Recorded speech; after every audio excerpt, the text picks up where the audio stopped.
All right, now, everybody. Quiet, listen to me. We're going to start a show.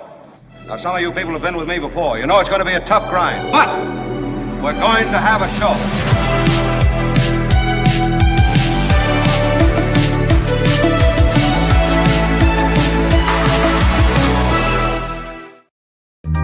And hello all. It is on. Yeah. How'd it go yesterday, Kim? Yeah, it was pretty good, you know. Yeah.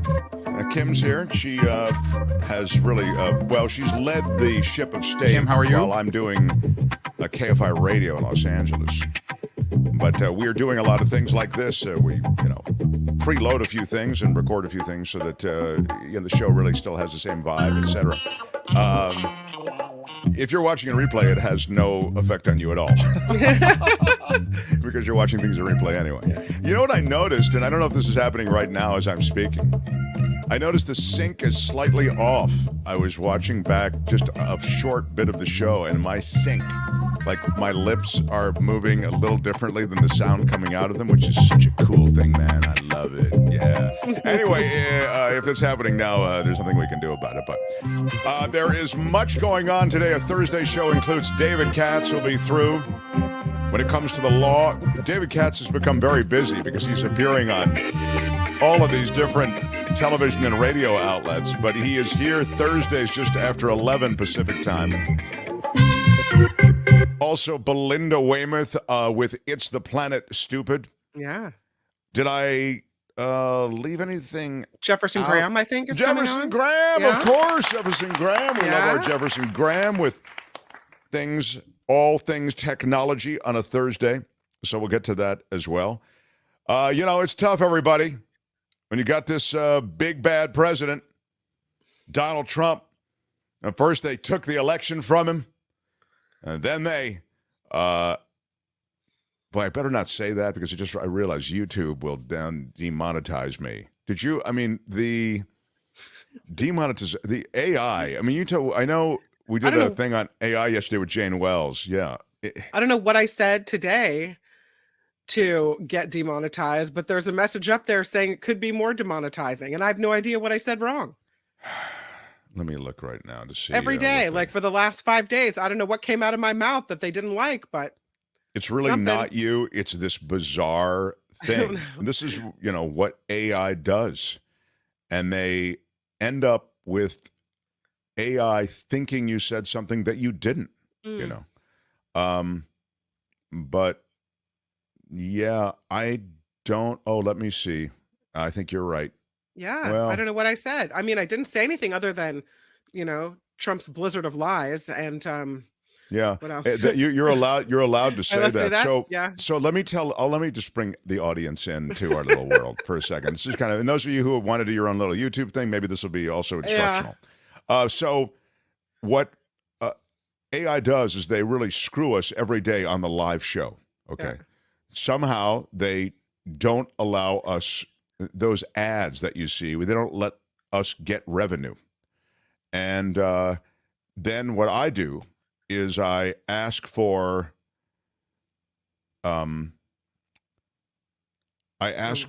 human review instead of the AI review alone. Because the AI review alone demonetizes us, okay? Which the meaning of that is that you don't get any money, of course, from the ads, as I was saying. Yeah. So it always almost, I think 99% of the time it's been that the human review says, well, we made a mistake and you're right. My bad. I'm sorry. Exactly. And you're in. The problem comes in that human review 99% of the time takes 4 days. So during that 4 days, you're not getting that monetization. So that's a little bit of the nightmare that we live. And I say nightmare, I'm small n on nightmare, but it's the kind of thing that we deal with, and it's repeated nightmare. Like imagine, every day having to go through this dance. But Kim, you can't do anything, so. I don't know. I wish I knew what it was so that I could make up another word for it.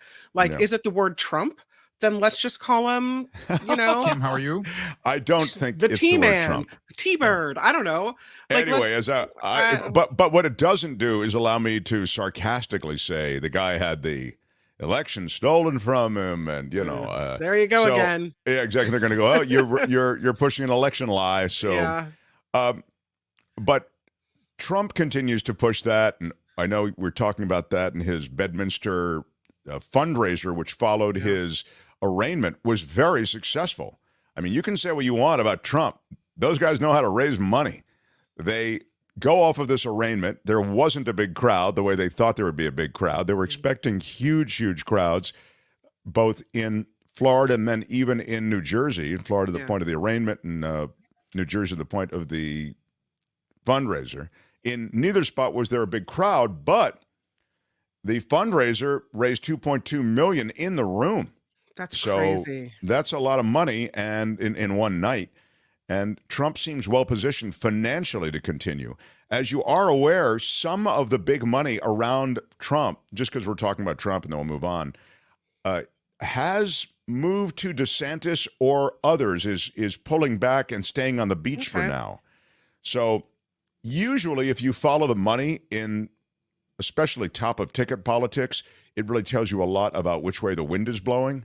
But in this case, I don't know, because a lot of the big money has begun to retreat from Trump.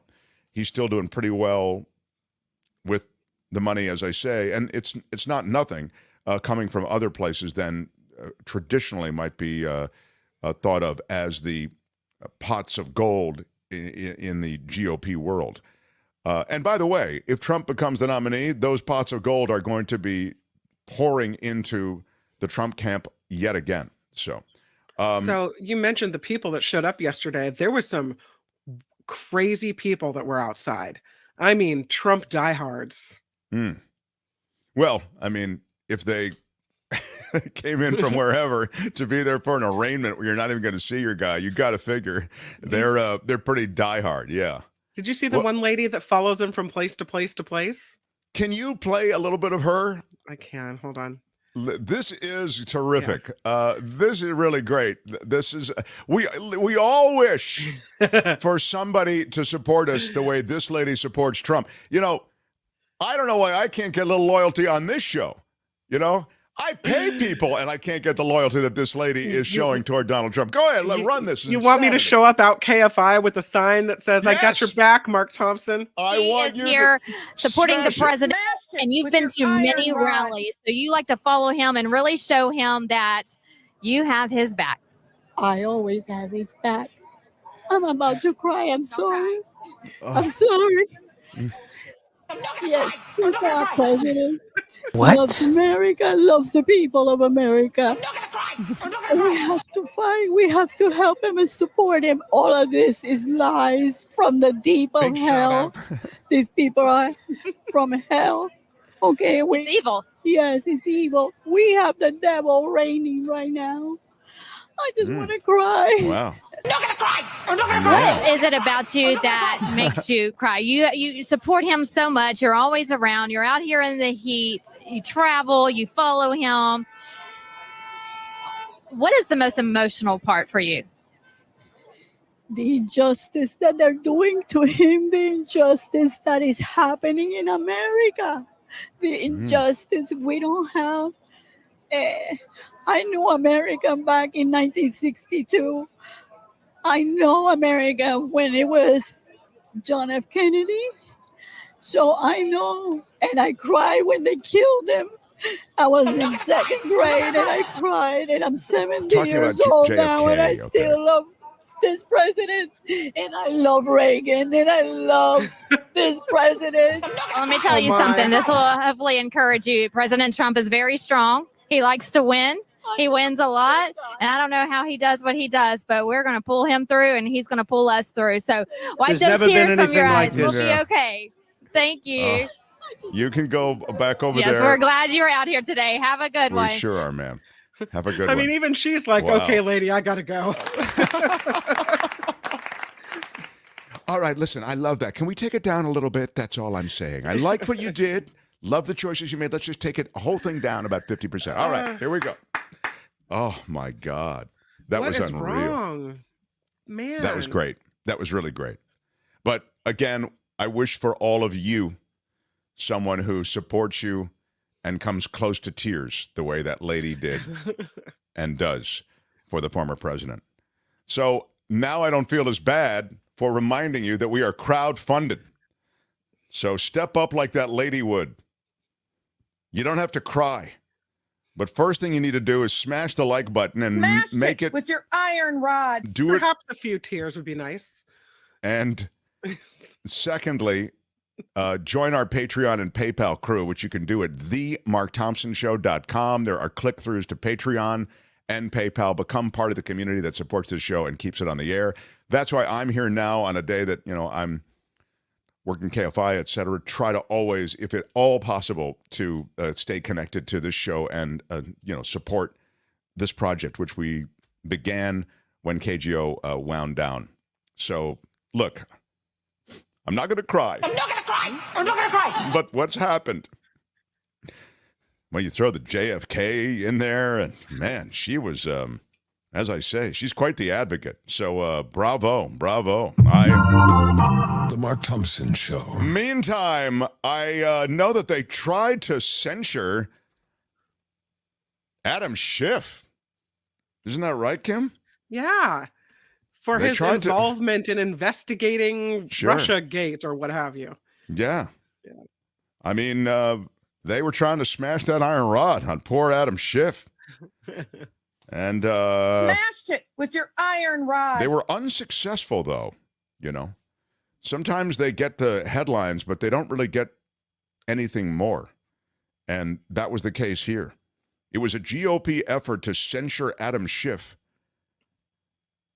The House voting yesterday this motion to table or kill the resolution of a motion put forward by House Democrats.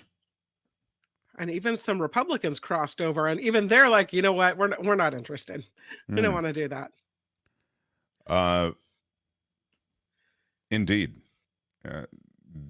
Enough Republicans crossed the aisle in support of the effort to succeed in blocking that censure to prevent it from happening. It was sponsored by GOP Congressperson Anna Paulina Luna of Florida. Broadly criticizes Schiff for the focus on his role in investigations of the former president. They don't like their Schiff.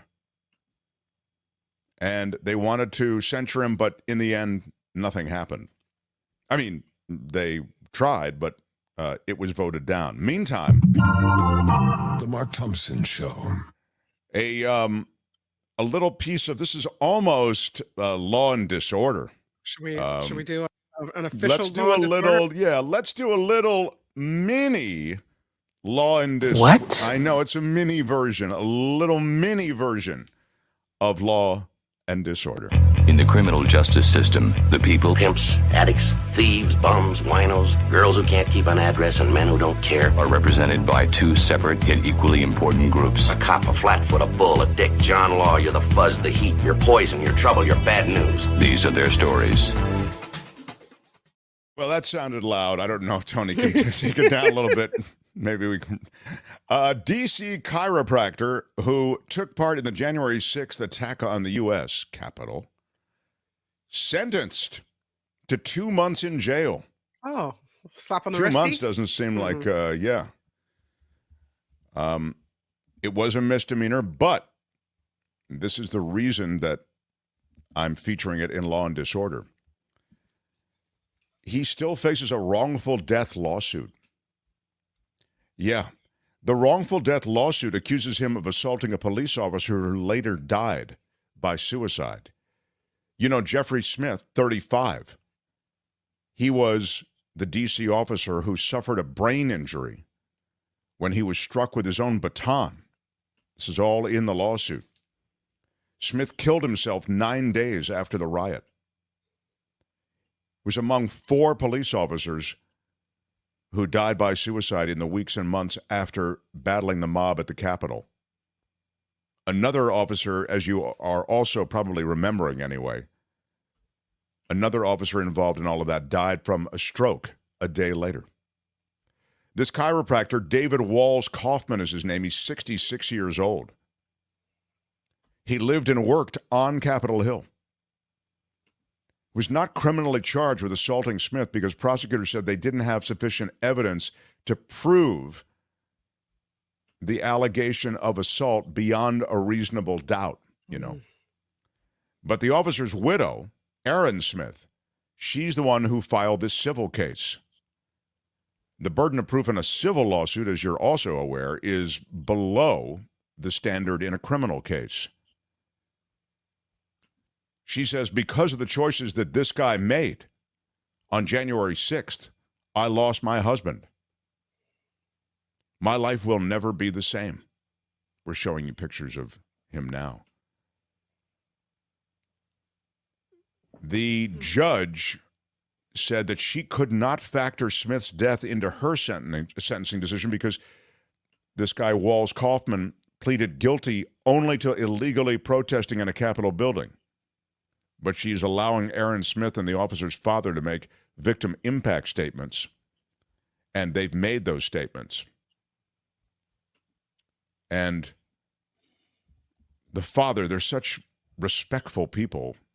The father of the police officer, again, who took his life the day, is it the day after? 9 days later, was it? What was it? Did I say the next day? He had the brain injury, and I believe he later died by suicide. I'm not sure the timing on it, though. 9 days, yeah. So 9 days later, he killed himself. I mean, I don't know. Yeah. I just wanted to settle that one detail in my mind. Yeah. But his father spoke at the victim impact hearing, and he said, and again, he said, quote, respectfully, I disagree with the decision by the U.S. Attorney's Office in D.C. to charge Walls Kaufman only with several misdemeanors. At a minimum, David Walls Kaufman should be charged with assaulting a police officer. Jeff's passing ripped the heart out of our family. We will never be whole again. So, again, Walls Kaufman entering the Capitol, involved in the assault on that police officer, but not sufficient was they have video, etc., to actually pin anything more than the misdemeanor on him. After being sprayed with a chemical irritant, Walls Kaufman washed out his eyes, entered the Capitol Rotunda, and made his way to the offices of the Speaker of the House. This is the guy who was found guilty of that misdemeanor, got 2 months, right? He's the chiropractor. There, in the offices of the Speaker of the House, he assisted in opening a door to a conference room. Then he entered that room. He later joined a mob that walked through the halls surrounding the House chamber, eventually coming to the door to the Speaker's lobby. While present with the mob, a rioter attempted to jump through a glass window and was shot by a United States Capitol Police officer. Maximum jail sentence of 6 months is what Walls Kaufman could have gotten. He got 2 months. Even that seems low to me. I agree with you. Yeah, I agree completely. Very frustrating to see what happened there with all these people that, I feel their sentences should have been much longer. I completely agree. And to suffer severe pain and a brain injury that produced an ongoing, apparently severe pain in Smith, the police officer, it's so beyond the pale that it's galling. And yet this guy does walk, although he will be sued civilly for what he did. When you are a chiropractor, you don't have to follow the same rules you don't have to take the same oath as a medical doctor, right? Do no harm and all that. I have to have these goddamn oath things. Oaths mean nothing. They mean nothing. Well, Donald Trump took an oath. Lindsey Graham took an oath. Oaths. They mean absolutely nothing. Police officers who rebel and shoot someone, they mean nothing. Judges who take an oath. Clarence Thomas has taken an oath. Oaths are violated all the time. It's to me, it's of no significance at all. And so you're right. I mean, in the implication that aren't you there to help people? Isn't your entire profession to help people? Yeah, but the oaths, it's all crap. And people at their core are who they are. And this guy is scum. And he ought to be in prison. And instead, he gets to continue to practice, make up some BS story, and he is not the pariah or even the prisoner in a federal prison that he should be. That's Law and Disorder for today. Tune in again next time for more Law and Disorder on The Mark Thompson Show. All right, that's it. Let's roll. Hey, let's be careful out there. Brett Burkhart used to always talk about the oaths. And I had the same speech with Brett Burkhart. Because before the impeachment hearing, they had all of the members of the Senate come down and sign this book. It was a very solemn, ritualistic kind of thing. Felt almost like church, Yeah. And Brett said, I really think I'm convinced they're going to take this with a seriousness that I didn't think they were going to. But I'm having watched the proceedings this morning, I really think they're going to take this with a I said, please, are you kidding me? I mean, this means nothing. It's all this ritual and signing the book and raising your hand and so help me God. Please. It is BS. I didn't know this was a Mark Thompson hot button issue. I'm going to bring this up all the time now. Absolutely. Mark, what about the oath, Mark? Oh, my God. Straight up, in, no problem. What about do no harm, Mark? I am telling you, Brett used to say the same thing. So impressed with the oath.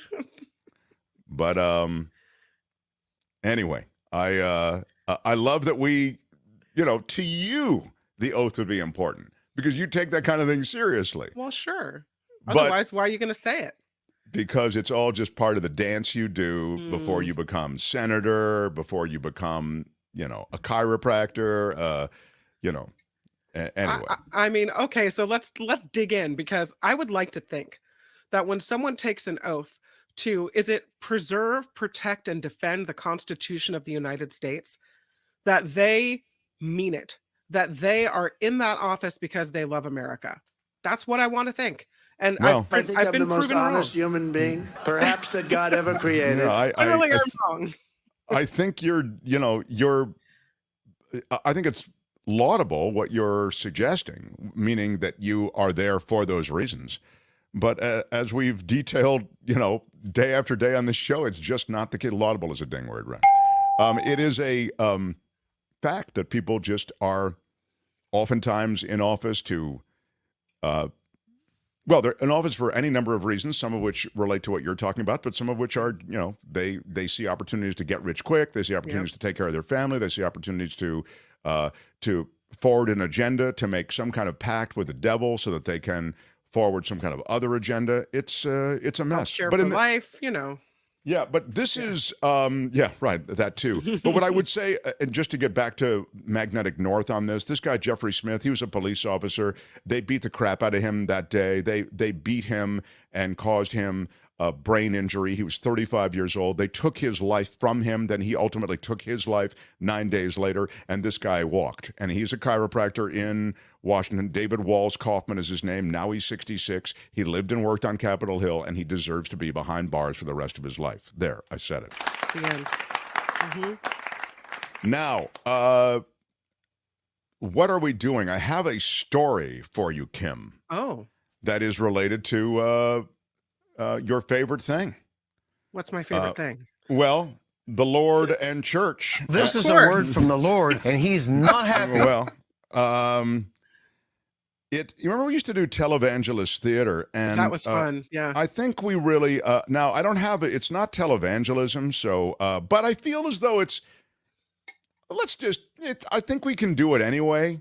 Televangelist adjacent? Yeah, it's televangelist adjacent. It's religious. We broadened the category a bit. So This is Televangelist Theater. This is a word from the Lord, and he's not happy. Here's your host, Mark Thompson. Don't worry if you've just joined us. David Katz is joining, and all the Trump legal stuff David Katz will get to. But right now, I wanted to share with you something that reminds you that, again, church is church here. Church is something different there. Church is this kind of religion, that kind of religion, this God, that God.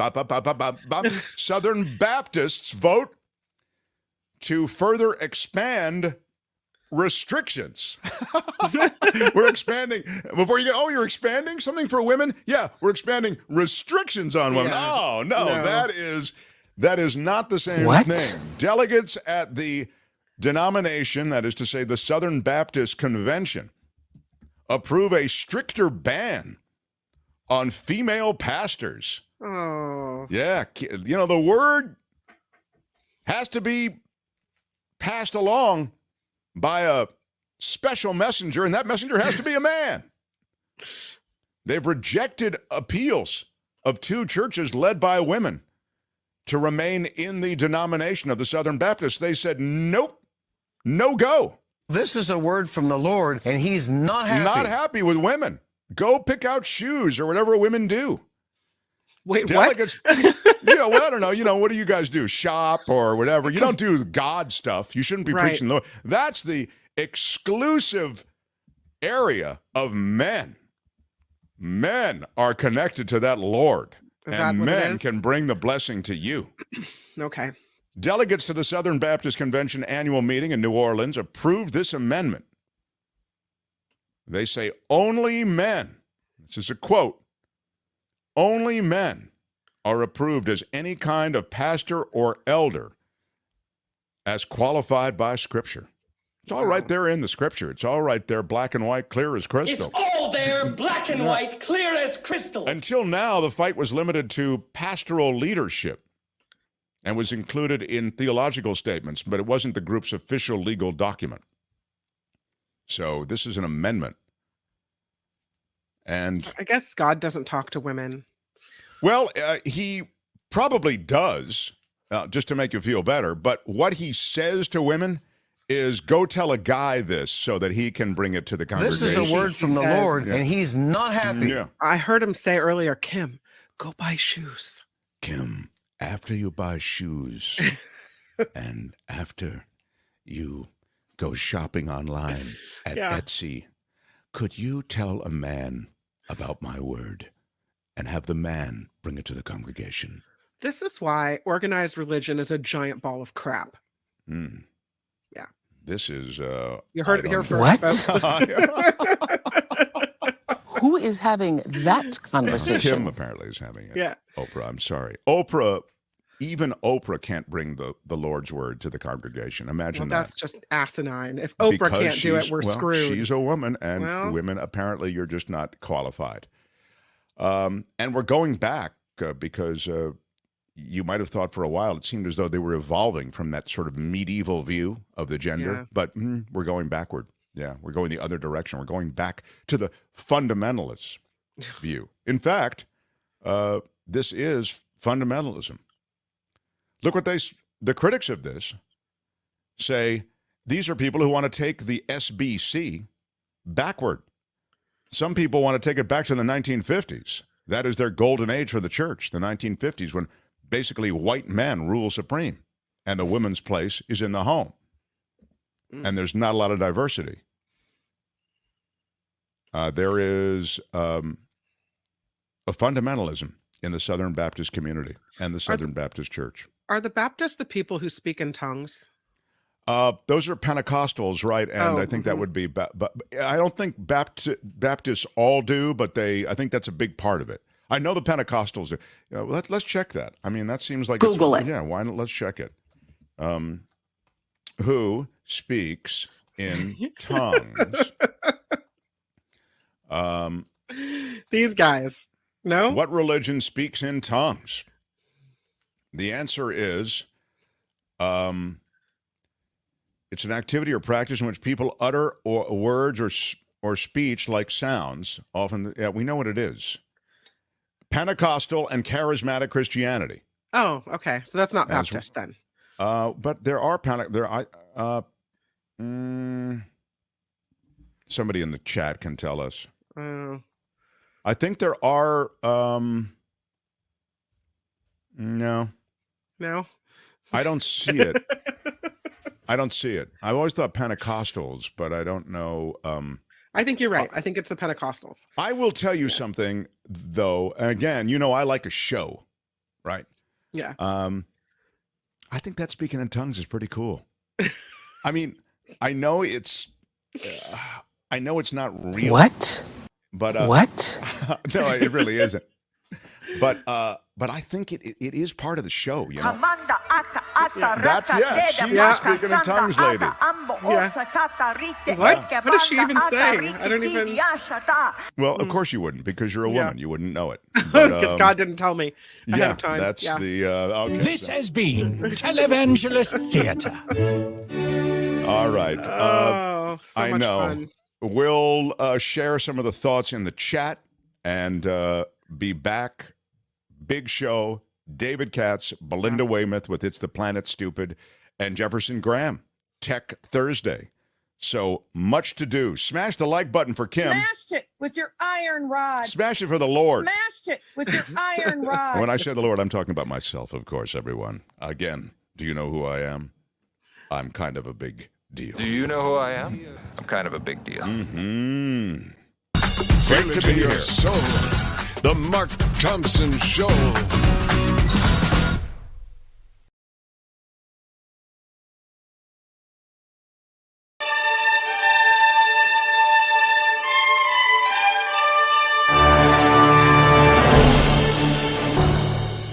Right to the news. And one of the things we are talking about today is Florida Governor Ron DeSantis, and he is expected to bring his campaign to California come Monday.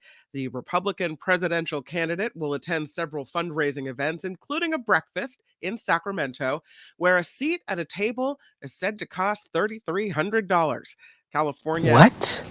Yeah, seen as hostile territory for DeSantis. He and Governor Gavin Newsom are in the middle of a public feud over some hot button topics like abortion and immigration. California's Attorney General considering criminal charges against DeSantis for his role in flying 36 South American migrants to Sacramento. His visit comes at the same time President Biden will be in Northern California on a 3-day visit to locations the White House has yet to disclose. It's Donald Trump. No newscast is complete without him. He is not having any trouble raising money for his presidential campaign following news of his indictment. New numbers now. His campaign raised more than $6.5 million since last week. $6.5 million. His team made the announcement yesterday, one day after Trump pleaded not guilty to federal charges in Florida related to his alleged mishandling of classified documents. Not quite done with all that smokety smoke in New York. They get a second wave today. It looks more like smog, not as bad as last time. Of course, the Canadian wildfire is still going. But apparently meteorologists say air quality will be worse today, but won't be as bad as last week. They're not going to see the apocalyptic orange sky this time, but they'll notice the sky is still pretty dirty. Native American families will continue to be given preference in the adoption process for children of their own ethnicity. The Supreme Court delivered a 7-2 ruling today that the law doesn't discriminate on the basis of race. It denied a series of claims trying to invalidate parts of the 1978 Indian Child Welfare Act, which aims to keep Native American children within tribes.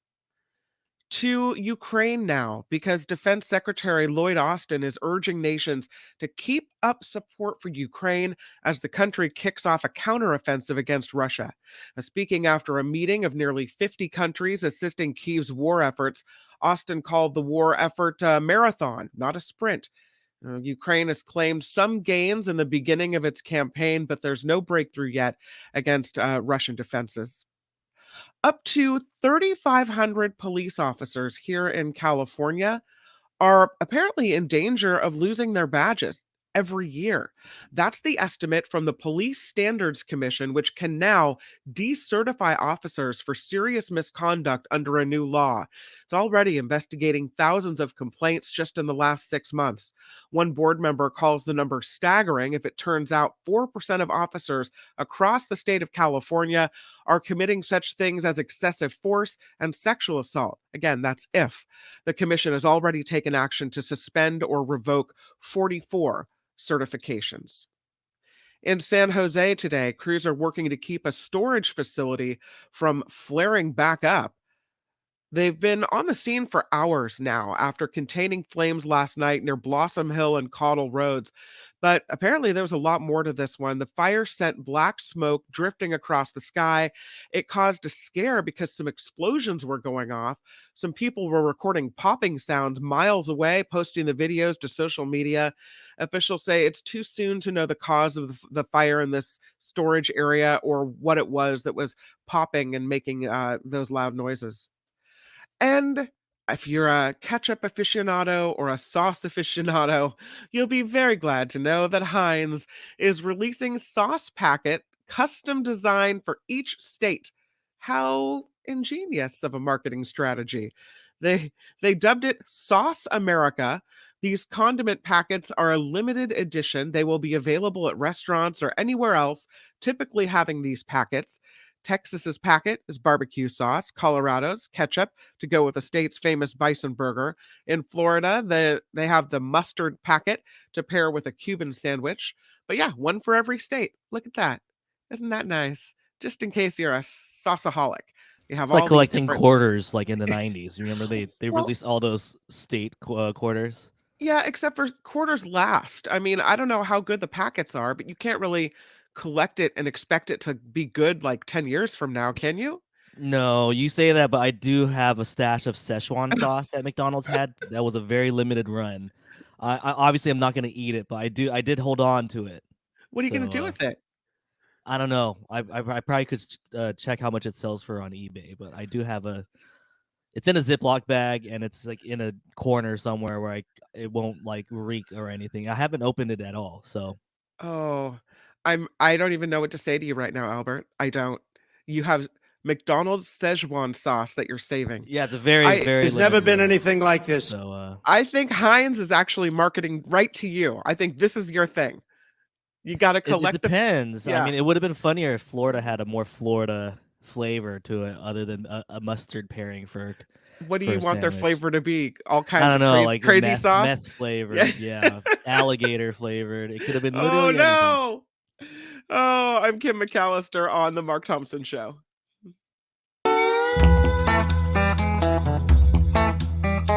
The Mark Thompson Show.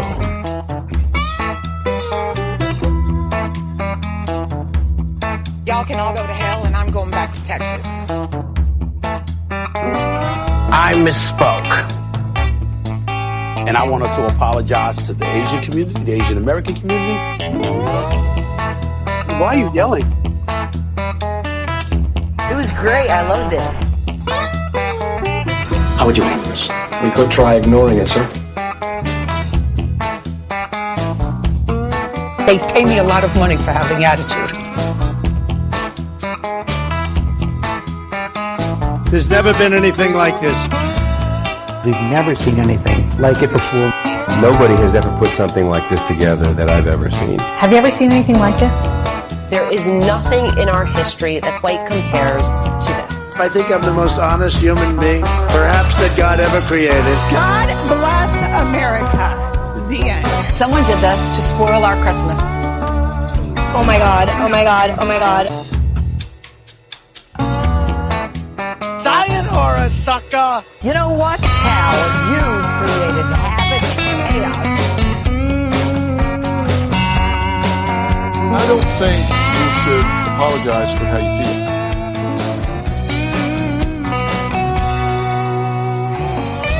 Do I hit it long? Is Trump strong? Huh? Who is having that conversation?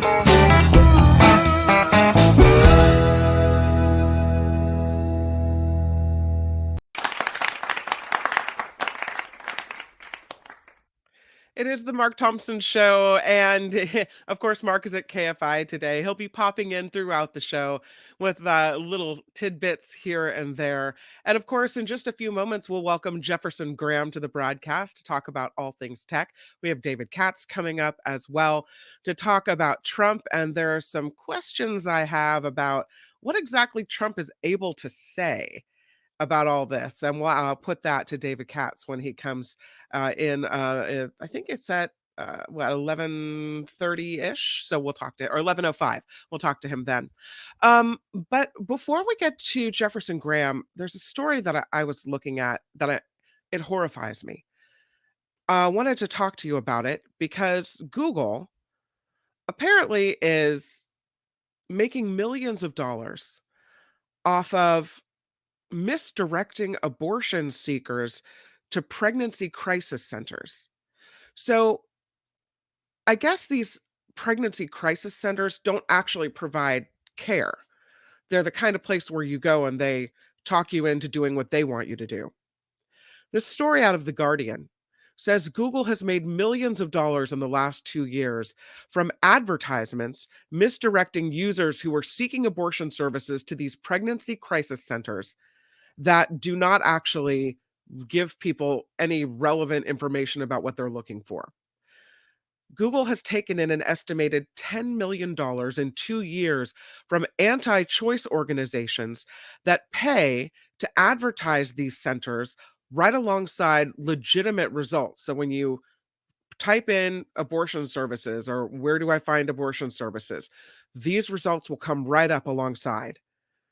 The Center for Countering Digital Hate is a nonprofit group that looks at information searches and specifically misinformation research. They published a study that estimates the search results have reached and potentially misled hundreds of thousands of Google users. I don't know why Google would do this. It seems like they have quite enough money that they don't need to do that, but they apparently have a lack of enforcement against these groups. And they call it a multi-million-dollar cottage industry of anti-abortion marketing firms, which provide prepackaged promotional materials and websites to crisis pregnancy centers. Yeah, the founder of this nonprofit says it's fundamentally about Google permitting extremely deceptive behavior and doing very little to ensure that people are actually informed about what they need to be informed about. It's a failure to plug the holes in their own rules, which has created a layer of exploitative marketing companies that provide services to further undermine sexual reproductive rights in America. So when you do a Google search, be very careful about what you're looking at and realize that sometimes the things that pop up are the people that paid for things to pop up. Yeah, especially anything on the internet, Kim. It's there's no ethics in advertising or here for capitalistic America because all those ads are targeted to I feel like every ad's trying to exploit you. So just I mean, your phone's always listening to you too. You'll talk about an air fryer one moment, and then apparently all your ads are all air fryers. So, and yet they say your phone's not listening to you. Jefferson's going to be on in a couple seconds, so we'll talk to him about that. Those ads. But, all right, well, let's get to him right now. Why don't we? I think it's a great idea, Albert. Of course, Jefferson Graham, a former USA Today columnist, an expert on all things tech, the host of Photo Walks TV, an amazing photographer, an amazing guitarist. He is Jefferson Graham. Hello. Hi. How you doing? Good. I like your backdrop today. You've got the road behind you. Yeah, I've been working on it. I want it to be bigger. A bigger road? It needs to be a bigger road. It needs to be the entire wall. Don't you think? Oh, I think it looks okay as it is, but if you think it needs to be bigger, it needs to be bigger. I ordered a print that's 4 times bigger, so let's see what happens. Oh, wow. I can hear you. Nope, it must be bigger. Nope, it has to be bigger. Yeah. Oh, so thanks for joining the show today. I was looking at some tech stories earlier, and I saw one that apparently, Twitter hasn't been paying rent at their places. And apparently they're getting now evicted from their Colorado offices in Boulder because of unpaid rent. I think Elon Musk was trying to do this thing where you don't pay rent so that they have to negotiate with you, right? And then you can negotiate the rent downward. But it's gone on for so long, they're just giving the Twitter Colorado office the boot. The landlord says Twitter was asked to pay the outstanding amount several times, but they received no response. It's crickets from Elon. The Twitter apparently also being sued by a cleaning contractor for nearly $100,000 in unpaid invoices. So he takes control and then he just stops paying the bills. What's the thought on that? I just don't think he cares because he seems to get away with it all. Yet, Twitter is, I think it's worth a third of what he paid for it now. It's 15 billion, and he paid 44 billion for it. So it's not going well for him. And if they close the Boulder office, I don't think he cares. Probably not. He's the person who came in and fired 75% of the staff, and who's ever done anything like that before, right? Yeah, so I just don't think he cares. Apparently, he owes rent in San Francisco as well. Yeah, and he does. He'd probably be happy not to have that building anymore, and then just to get a smaller place since they're they downsized so much. I've been to the Twitter headquarters. It's big. They don't need it. I Not for the wonder staff they have now. if this is the kind of thing you do when you buy a company you can't really afford, or if there's some type of strategy behind this. There's some kind of, gutting the company to do something else with it. I don't know. It doesn't make sense to me. Yeah, I don't know. What's going to happen to Twitter, where what it will be in a few years. I mean, it's beyond being very small, a lot smaller than it was. But I keep waiting for that alternative to come up, and nothing that is as newsy has come up. Yeah. Right.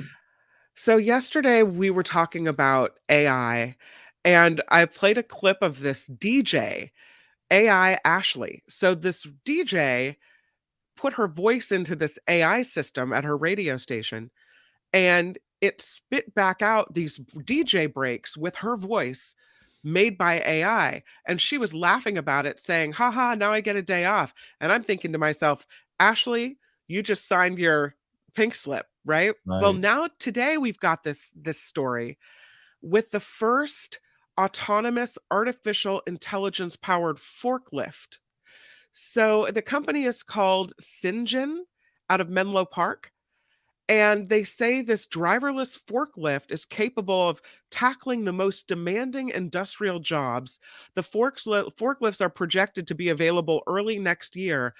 Is this where we're going, where the forklifts and all the warehouses will be driverless little robot things going around? Sure. I don't know about it, whether it being in our lifetime, but eventually that will be happening. Now, I did a story about driverless trucks 10 years ago.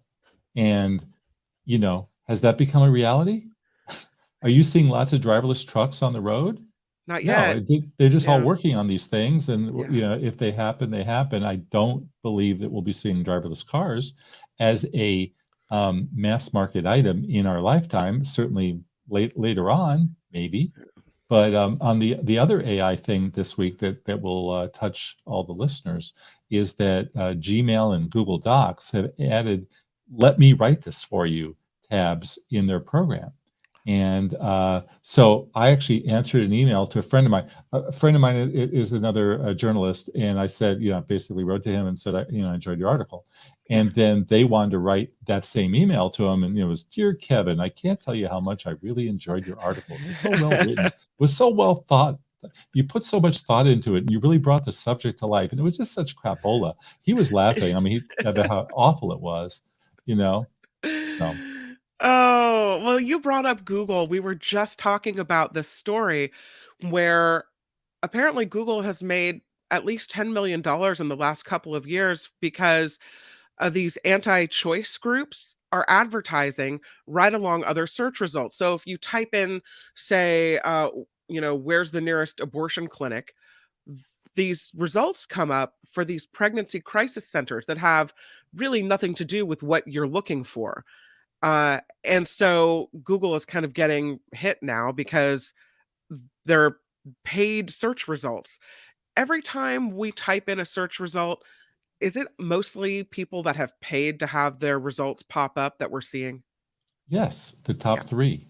And this is a time-honored trick that many people do. So if you like Coca-Cola, Pepsi will pay for ads so that if you do a search for Coke, you get Pepsi at the top, or whatever, name your brand.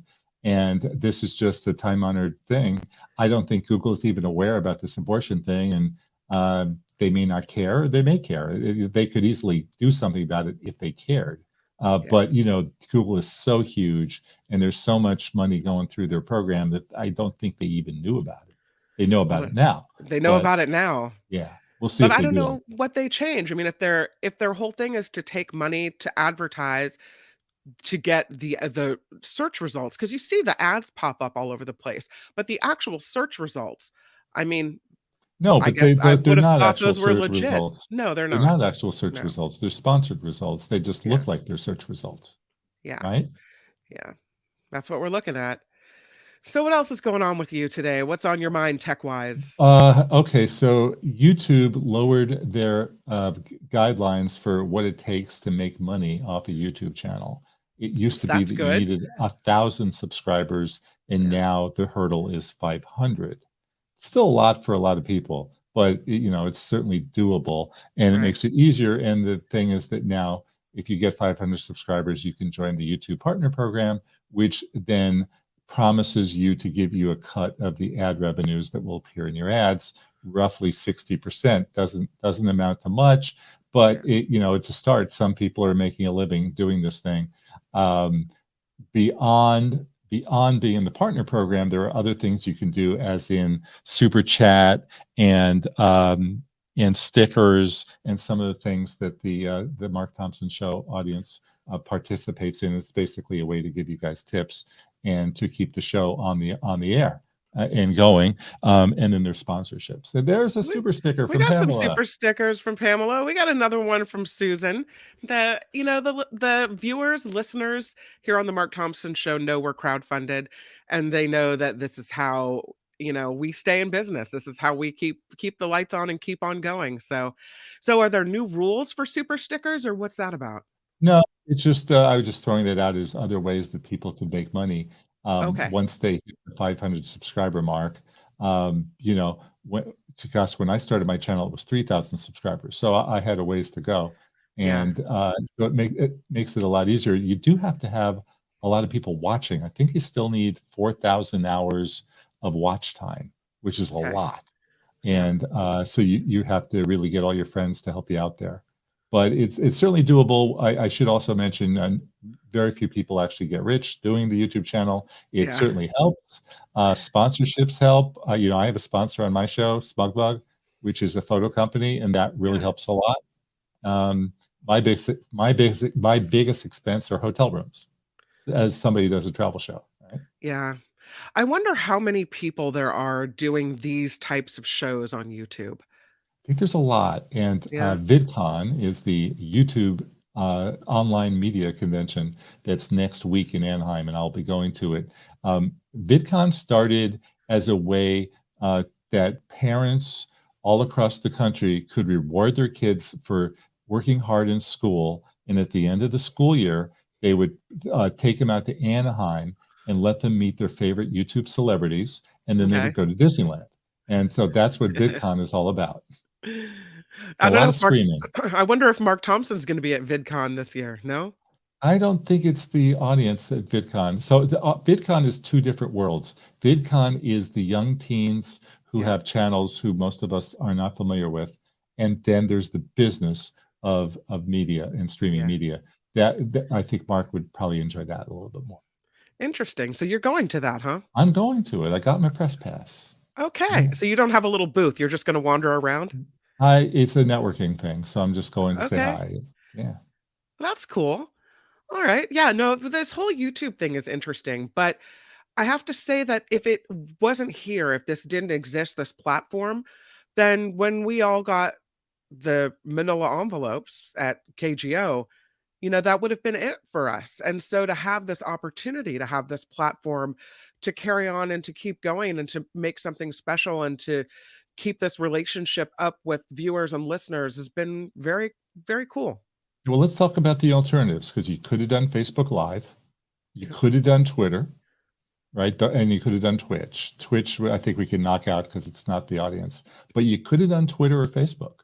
I think the more people are doing YouTube because Facebook was into it, then they weren't into it. YouTube is into it and has stayed into it, right? Yeah. Well, it seems like a more stable platform as well. Whereas Facebook Live, it seems like that's just for, and maybe not, maybe people are doing shows on there like this, but it seems like that's for, just a quick live few minutes, like a selfie video.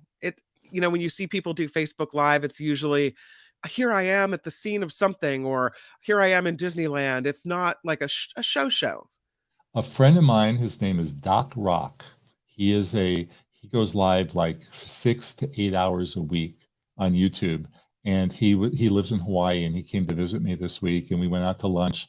And the minute we got out of the car, up comes the phone, and I'm live here in Hermosa Beach with Jeff. Oh, God. But he was doing Instagram Live. So he likes Instagram Live for those, let me show you around, let me show you what we're eating, let me show you what everything looks like. So I'm going on a big trip in July, and I guess I'm going to be doing a lot of Instagram Live like Doc. Okay. Well, very cool. Now we know where to find you. Yeah. Yeah. Do we get some guitar music from you today? Yeah. Does anybody have any requests for TV themes? I'd love to get a request, because whoop, whoop, whoop, whoop, whoop. Let's see what we've got.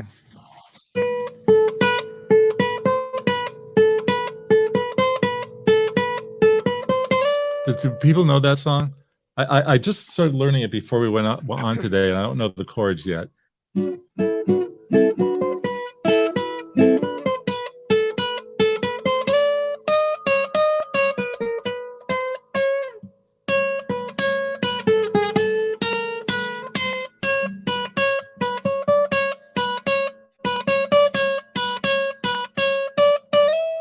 Nobody knew that one? It's familiar to me, but I don't know it.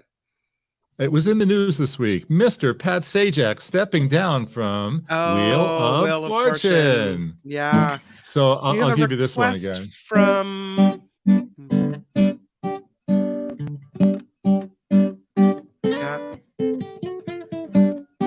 Jeopardy.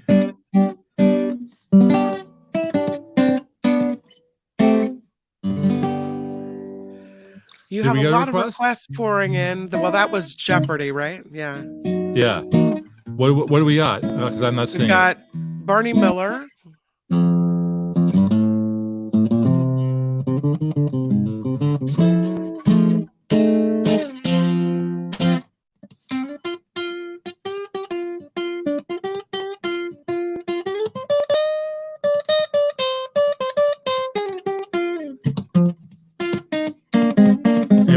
That was Barney Miller. I think you should appreciate how fast I just jumped into that song, right? Yeah, I do appreciate it.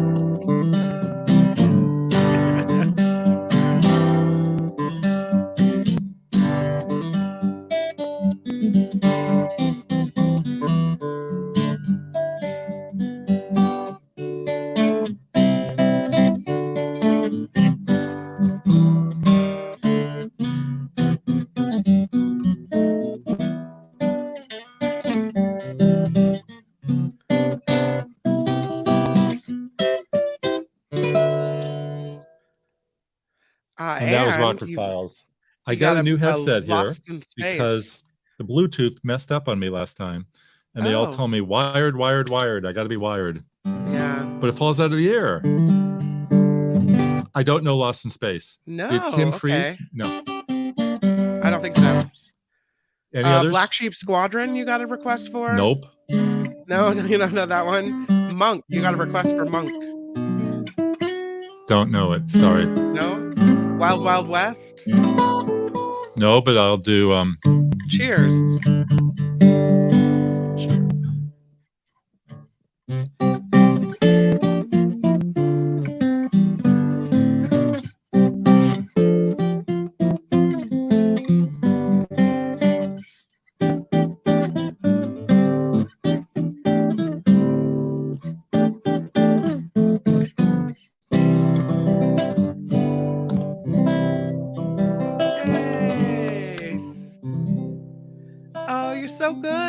Jefferson Graham, everybody.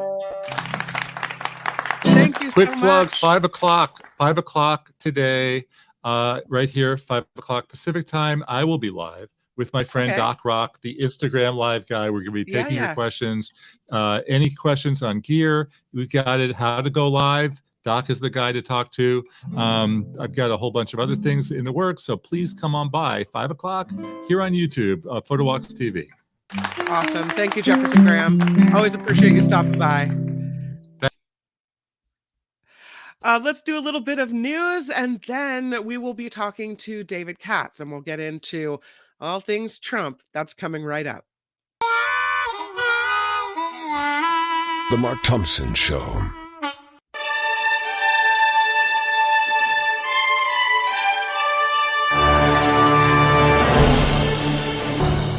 Former President Trump reportedly rejected a possible settlement with the Department of Justice to avoid an indictment in his classified documents investigation.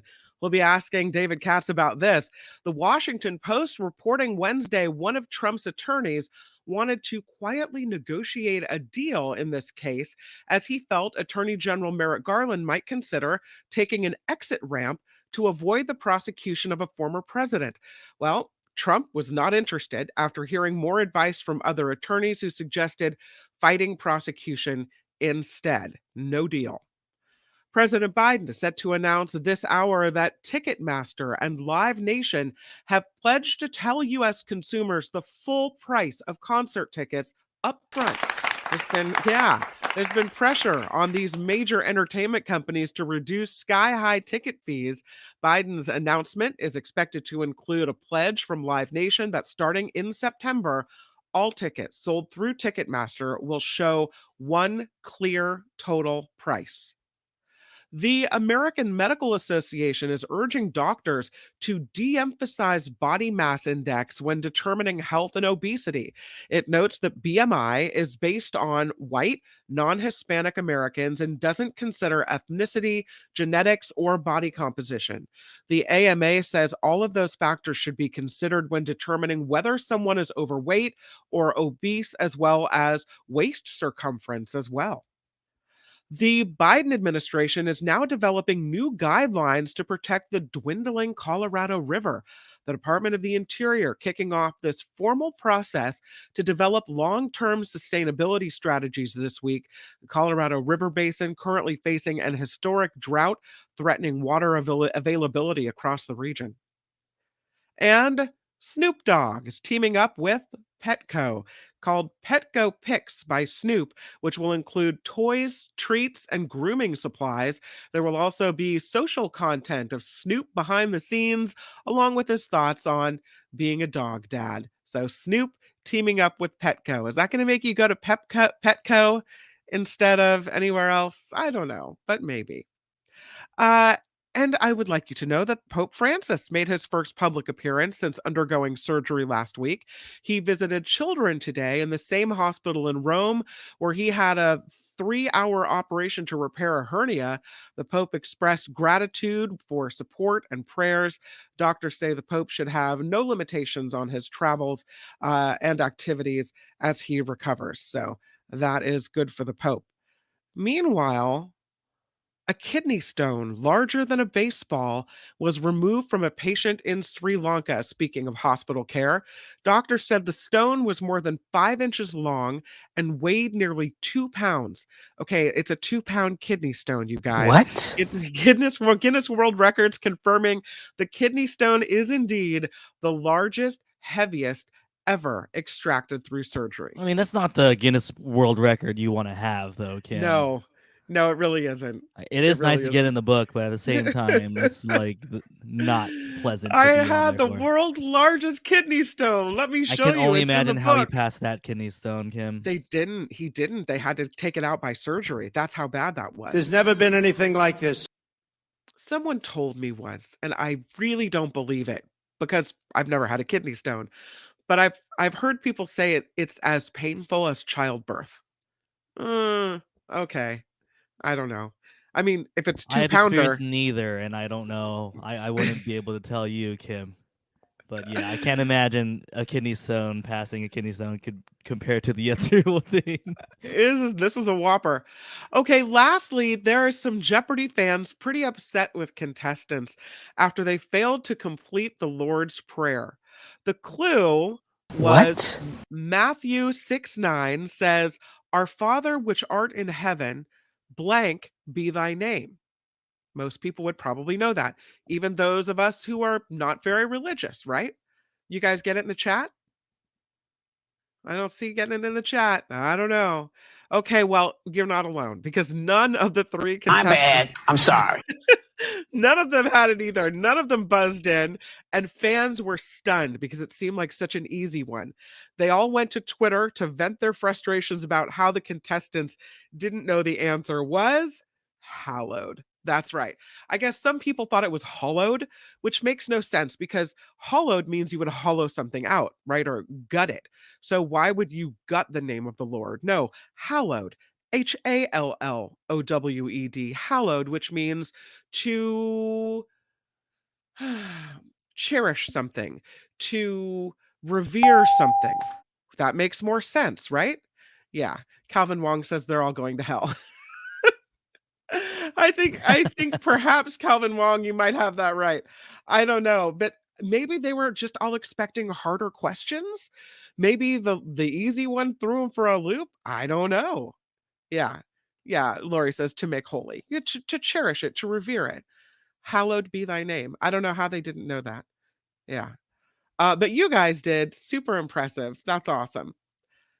John says, I was in North Beach for the day I had a kidney stone and realized it was a kidney stone, went to the emergency room, 7 millimeters. Oh, wow. That's nothing to sneeze about either. I'll tell you. I'm Kim McAllister, and this is The Mark Thompson Show.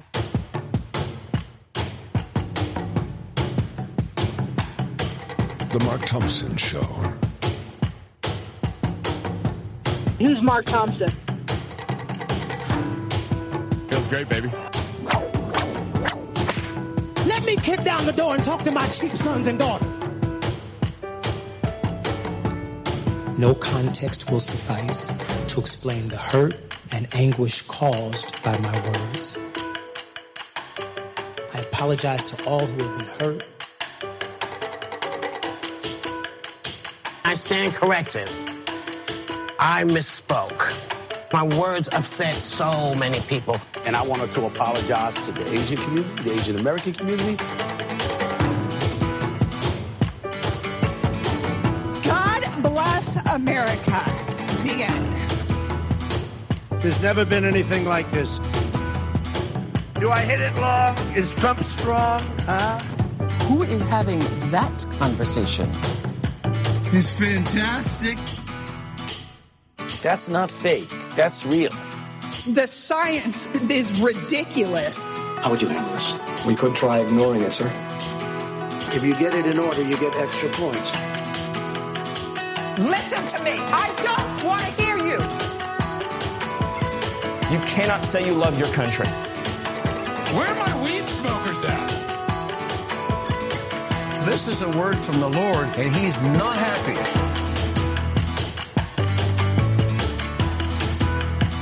There is no defense for my conduct.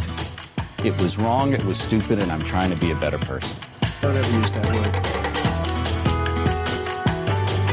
You get nothing.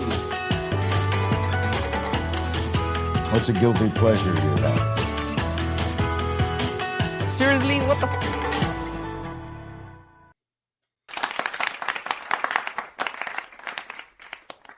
I wanted to thank all of our Patreon and PayPal contributors, and thank you for the super stickers today as well. Very, very excited to introduce our next guest. He is a criminal trial lawyer, a former assistant U.S. attorney in Los Angeles, and always the most interesting conversations we have with David Katz. Welcome to the show, David Katz. Great to be with you. Hi. So I just read the story. Let's jump right into it. That there apparently was this effort to maybe negotiate a settlement. A lawyer said that they thought Merrick Garland might want to take an exit ramp to avoid charging a former president. And so they thought there was a room to negotiate a deal. But another attorney told Trump, don't take any deal, fight this one. And so no deal was made. But apparently there was some type of movement there for a settlement. Have you heard about this? And would that have been a smart thing? Well, Trump could have said, I made a mistake. Other people made it. Why are they trying to pin something on me? I took a misdemeanor. It doesn't affect anything. I'm proud of my misdemeanor. And it would have avoided a lot of these allegations and so forth. And maybe he could have kept Corcoran's testimony completely secret. He could have kept his valet out of trouble. I mean, now his valet used to serve dinner. Now he's an honored guest at dinner because he holds the key to the jailhouse for his former master, right? Yeah. The valet now has this huge leverage, and Trump has to treat him like gold. He could have, just let him be his valet, and if he'd have taken this deal. But I think that the dynamics of it were that Trump wanted to defy it. There was a part of Trump that kind of taunted the Department of Justice to charge him. I mean, the way he acted, you could say, he didn't need to make a deal at all if he'd have complied with the subpoena and given the stuff back.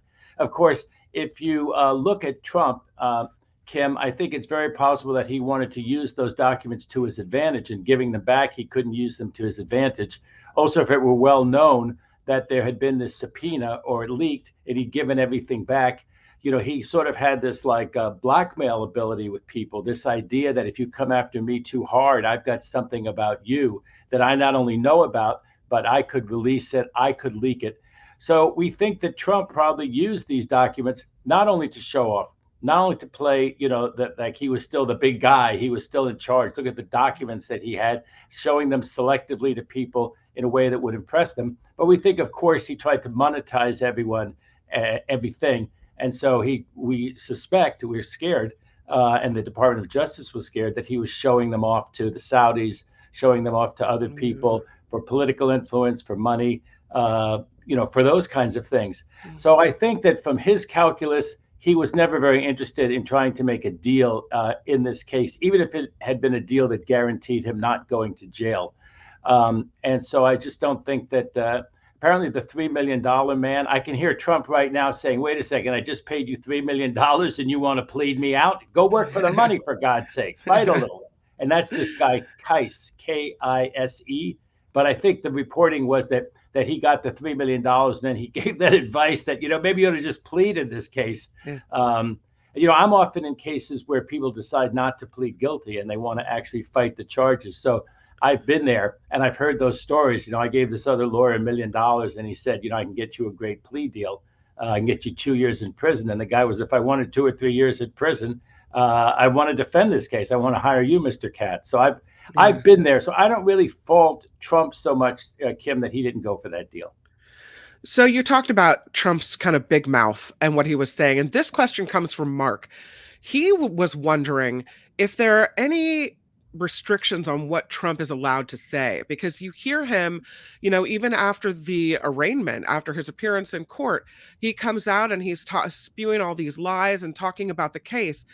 Is there any possibility of a gag order, or are there any limits to what he can and can't say about what's happening legally? Well, the special counsel is being tarred with this brush that it's all political, which is really kind of far out because he's apolitical. He's not a registered Democrat or Republican.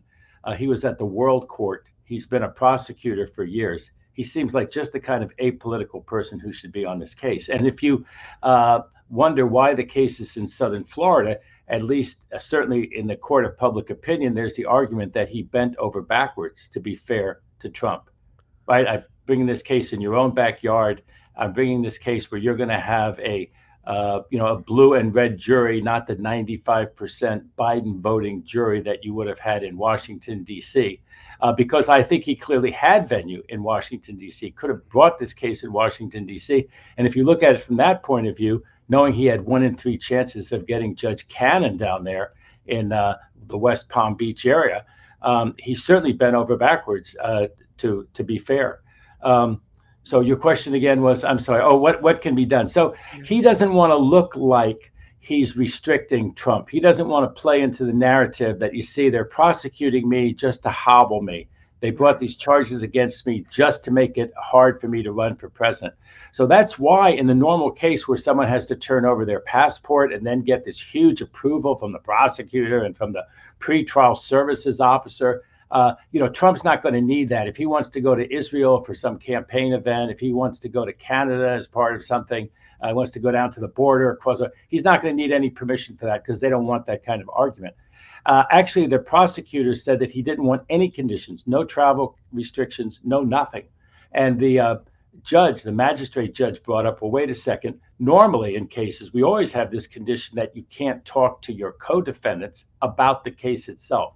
So the magistrate judge did impose that condition pretty much on his own. He has this valet we just talked about who's charged along with him, Nauta. So Nauta and he are prohibited from talking about the case. They have to do that through their lawyers. There'll be a list of some other major witnesses in the case that he'll be prohibited from talking about the case to. How can that be enforced, Kim? Well, the way it could be enforced is that somebody later on becomes a government witness and says, hey, on this and that date, I talked to Trump about the case. And that was a month after Trump was ordered not to talk to witnesses like me about the case, but to only go through the lawyers. Now, on top of that, some people worry because of the example with Roger Stone, where he put the crosshairs of his federal judge online. And then he had all kinds of explanations. And the judge hailed him into court in Washington, D.C. And she said, you better explain this really quick, why you put my picture on the internet with crosshairs behind me, because that could be really dangerous. That's not what our system of justice or respect for the law is all about. Yeah. And Stone got on the stand, if you remember this, and he gave a whole bunch of testimony that somebody else got a hold of my Twitter or my social media posting, and who was it? Well, I don't remember. Well, how long ago was it? It was a week ago. And the judge says, look, I don't believe you. And I think she said to him, there's no 3 strikes in my court. So you've had 1 strike. You have another one. And she restricted him from making any comment about the case. And it was very controversial. And you wonder if he'd have taken that case up to the appellate courts, if maybe Stone would have won. But Stone was way behind the 8 ball for having posted that, it's basically a tacit threat to the judge on his case. Trump's not going to be stupid enough to do anything like that. So he's not going to be in the position that Stone was in, that Stone's alternative to that big restriction on his otherwise First Amendment rights would have been that he would have been remanded to prison, and the judge would have done it. A judge is not about to remand Trump to prison anytime before the 2024 election, but he'll be smart enough not to do something like that. In terms of other restrictions like that, you remember how he blasted that federal judge on his Trump University case?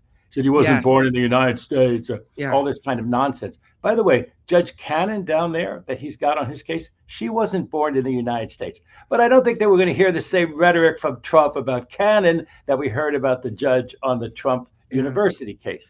And people thought, wow, that was really sort of beyond the pale. It was a civil case. How much do you do about it? So I think that he's going to continue sort of blasting the process, Kim, saying how unfair it is, how he's being railroaded. He's going to make some choice remarks about the prosecutor, as he already has done. I think he called Smith deranged, for which, of course, there's not 1 shred of evidence. That's just outrageous rhetoric. But apparently he will be allowed to engage in that. He'll be allowed to say a lot of things on the hustings.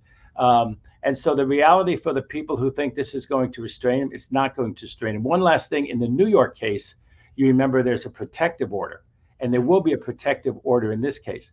So he's got a right to look at the discovery, but they're going to talk about that. I have that come up in my cases. That's very common in federal cases and in a lot of state cases. Nobody is singling out Trump. But once they give you this discovery and it shows, confidential things, it shows what people are saying, you have a right to it because you have a right to confront the evidence against you. That's different from saying you have the right under the First Amendment to go put it out on the internet or blast it to the world. No, you have a First Amendment right to what you come by, like journalists do. Yeah. But you're coming by that only because of discovery and only because of your right to confront the evidence and be part of your own defense, which Trump, like every other criminal defendant, has that right. But this is very normal that criminal defendants, I've had cases where my client, even in a white collar case, even where there was no specter of danger, was told, you can only read the stuff at your lawyer's office. That was a huge inconvenience. We got that condition in my most recent case modified so that my client could read the discovery, anywhere. But even though he could read it anywhere, it didn't have to come to my office. He's still under the same protective order not to disseminate it. So that is one thing, and that's important. They're talking about like the recordings, that people might have had, like an expurgated, unabridged recording, may have some very personal stuff on it. And if Trump is going to send that out to the world because he got it in discovery, that would be a contempt of the court. So I think Trump will be careful not to do that because he doesn't want to get hailed into court on contempt charges. He acts like he would like that, Kim, but he doesn't really want that. In part, it will disrupt his preparation. The reality is he doesn't have to spend hardly any time in court. His lawyers are going to spend a lot of time in court. He can go out on the campaign trail and say how much he's being impeded and how much this gets in his way, and they want to drag him into court. But he has to show up for his arraignment. He has to show up for almost nothing after that except a trial. And in my opinion, the trials will all be after November 2024, if there are any trials. You mentioned Judge Eileen Cannon, and there have been a lot of calls for her to recuse herself on this one. She's a Trump-appointed judge.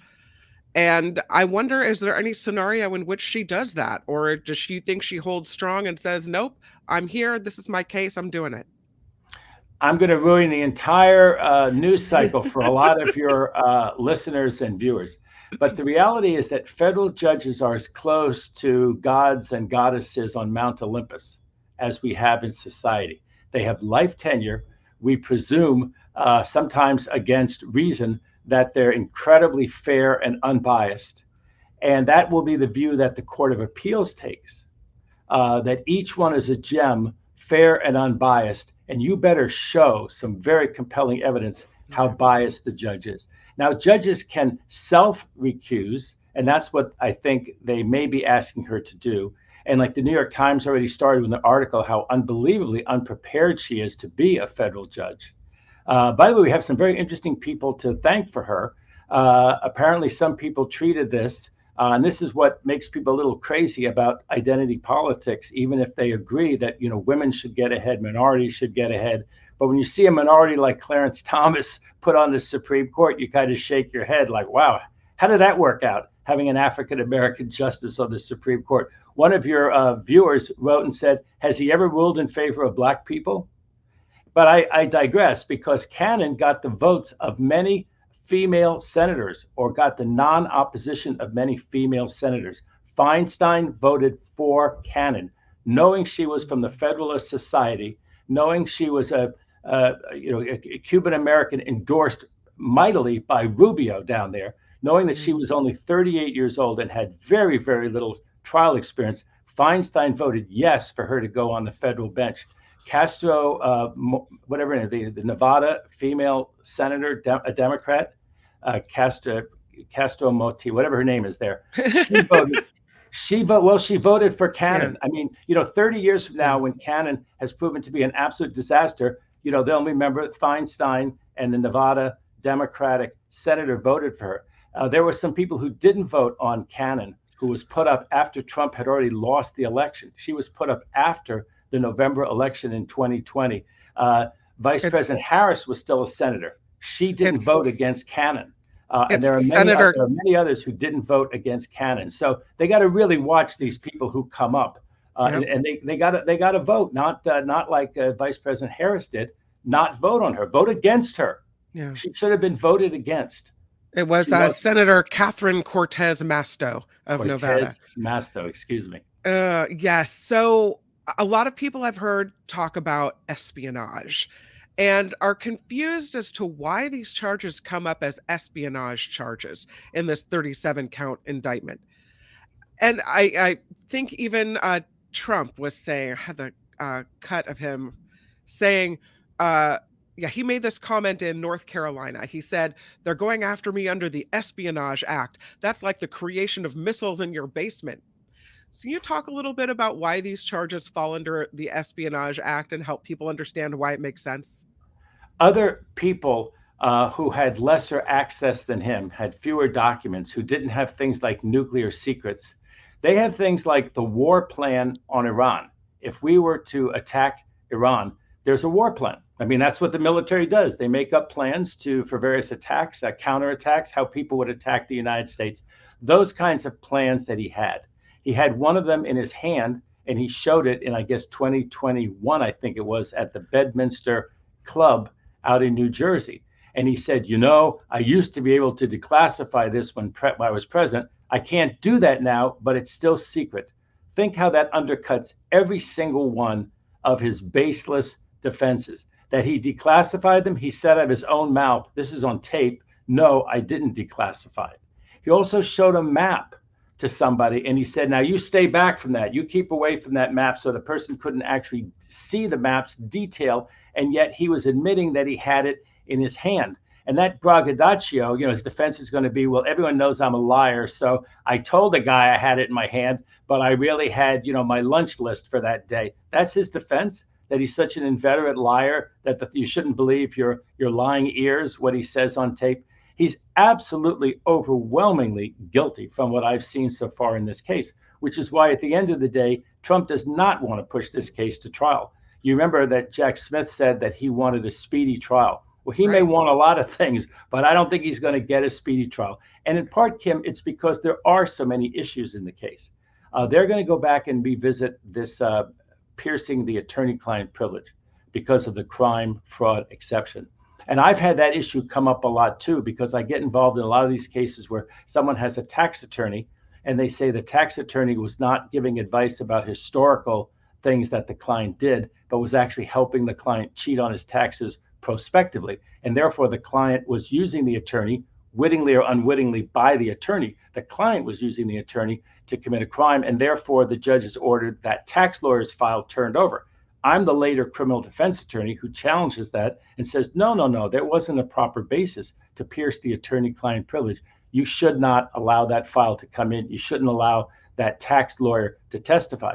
And what comes up in those cases is that the government has to make what's called a prima facie case, which is to show the judge that there is some reason to believe it, because they can't just run around and grab every lawyer's file. And then if there ends up being something incriminating in there, say, aha, you see, what was in there proved my case from the beginning. That would be a prescription for disaster.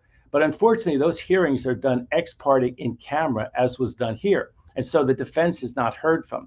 The upshot of all of that is that there will be an opportunity for Trump's lawyers to appear in front of Judge Cannon down there in southern Florida, and argue to her, no, the judge in Washington, D.C. was all wrong. There was not a prima facie case. And basically that will be something they can renew.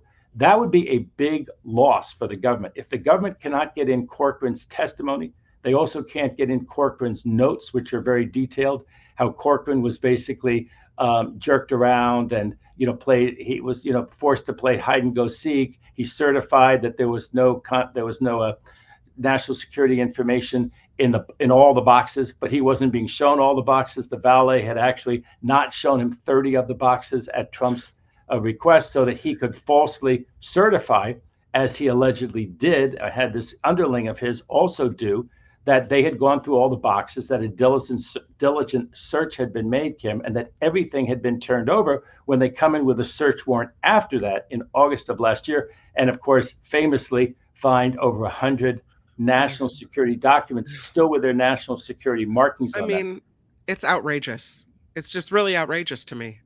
Well, they'll be able to relitigate that, you see, and that's what the delay will be. They'll also be allowed to litigate all these issues under the Classified Information Act. So one of the reasons the valet got a 2-week delay for everybody was supposedly with all Trump's money and knowing this was coming, the poor valet couldn't find a local counsel to be his lawyer. It's terrible when people can't find lawyers with all the money in the world and all the lawyers in the world. But he needed another 2 weeks, and I'm sure he'll need more time, and everybody will need more time. And then they'll have to make sure that the lawyers have clearances, high-level clearances. I had one when I was in the government, but it's not normal that lawyers who weren't assistant U.S. attorneys or who don't do a lot of work like this have ever had a national security clearance. So the lawyer will, if he doesn't have one, she doesn't have one, will have to go get one. And then there's something called gray mail in these cases. And the idea was that if you didn't like the deal that the government was offering you, you could hint, wink, wink, indicate that you were going to bring out these confidential national security documents in court. You had a right to confront the evidence. The jury ought to see these things. And so there are laws that, they say that the not too hot. If a document is too hot, the national security people say, Kim, it's too hot to even come into court. I'm sorry you need to know your case, but it's too hot. If it shows where nuclear silos are, too hot. No, and so if Trump held on to stuff like that, too hot. And then there are some things that are too weak. They don't sort of make the case. You know, if somebody met with somebody and it was reported in the news anyway, people are going to say, oh, come on. You're making a mountain out of a molehill. So you got to find the ones that, what's it, Goldilocks? That are they're not too hot and they're not too cold. They're just right, that show the national security implications, show that the person should never have had something that confidential with them. They should have sent it to the National Archives or left it at the White House, but that are not so weak that people poo-poo the case. So all those motions are going to be heard. And the reality is that Cannon can delay this case. If it were a normal case and it weren't Cannon, I think that the case involving all this national security issues and the other issues in the case, wanting to raise prosecutorial misconduct, wanting to raise this, even if there's nothing to it, you got to have evidentiary hearings. I mean, there are many, many cases in which prosecutorial misconduct is alleged and very few in which it's shown.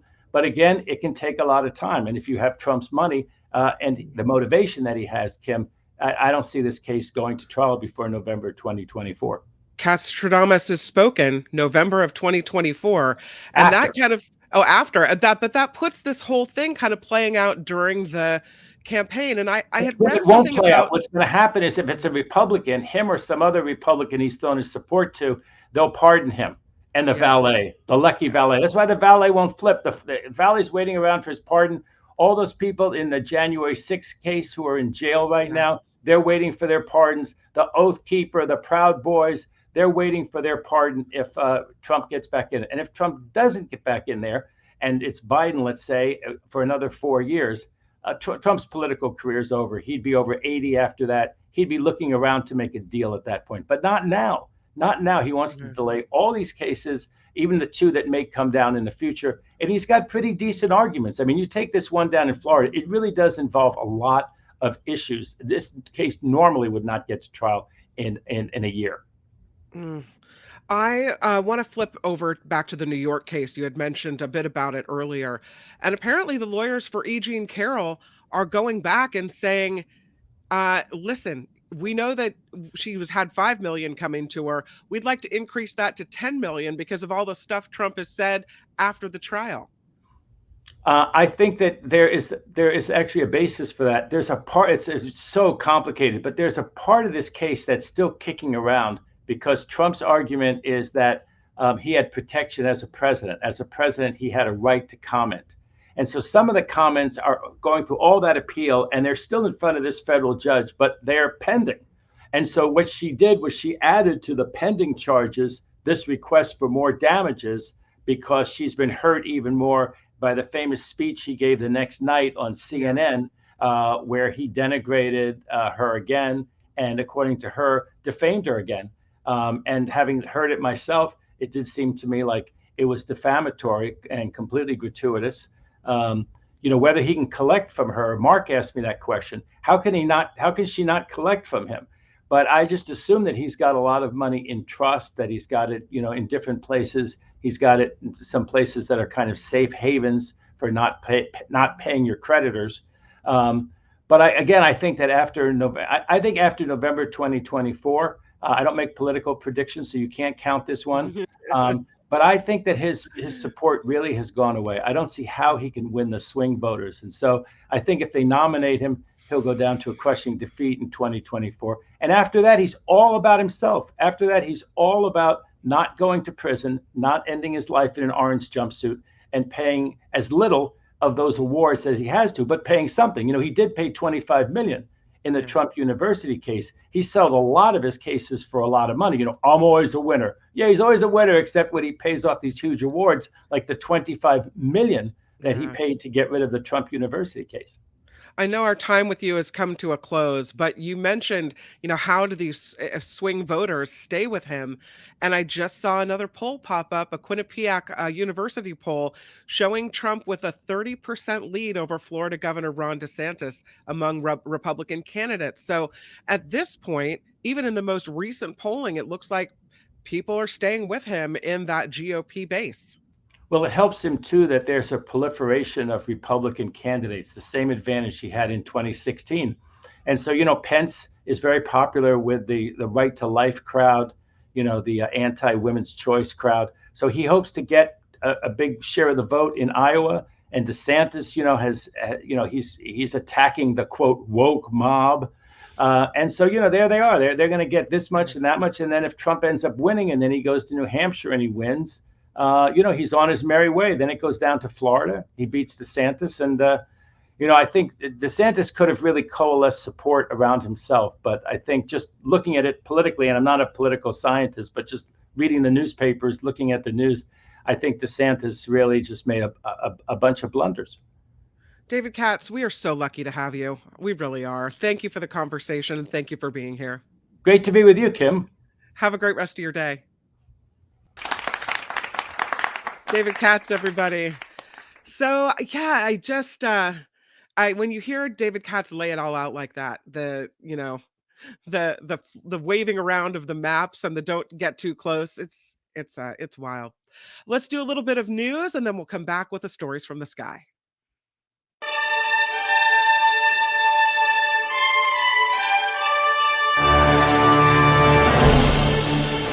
That Canadian wildfire smoke is back in the U.S. air. Minnesota's Twin Cities seeing their worst air quality index since such records have been kept. Officials in New York are warning residents that, the air is going to be pretty bad again. That is what they're saying. Bad air headed east, the smoke heading east again. Although it's not as expected to be as bad as it was last week, they're still seeing it. And again, with that new poll, it's got President Biden with a 4-point lead over former President Trump. Only 4 points. The Quinnipiac University poll showing Trump with a commanding 30% lead over Florida Governor Ron DeSantis among the Republican candidates.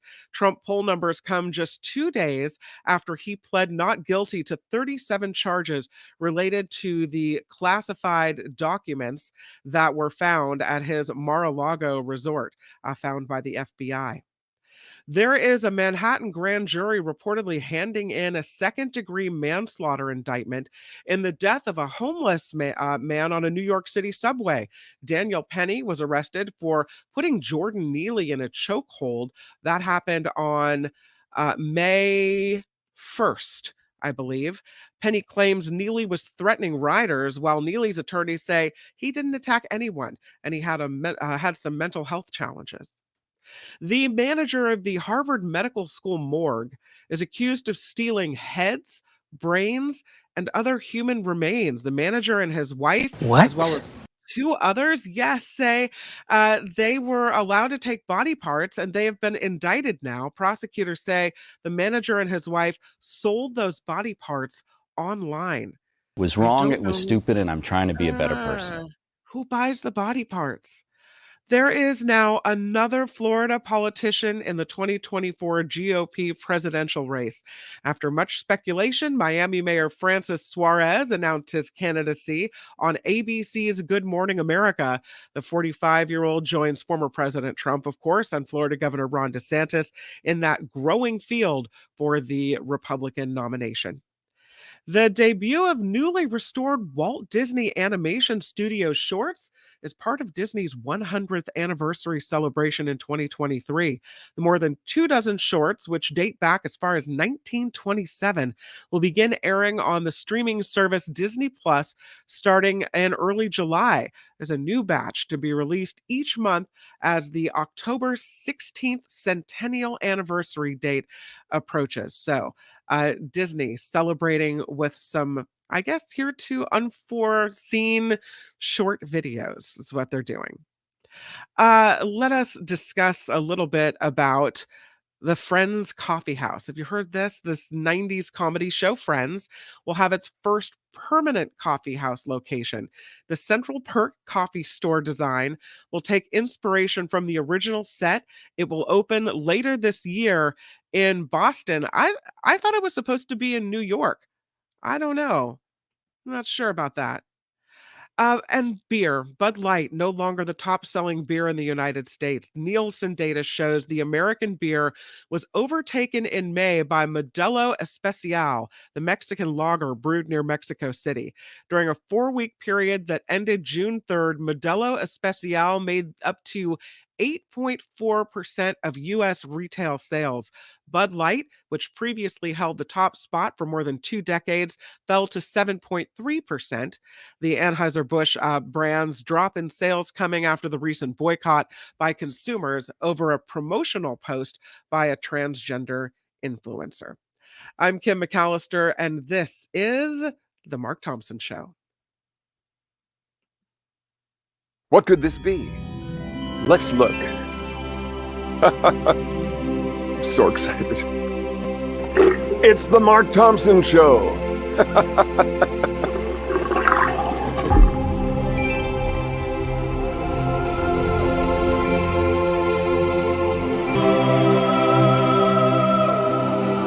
Is CinemaScope.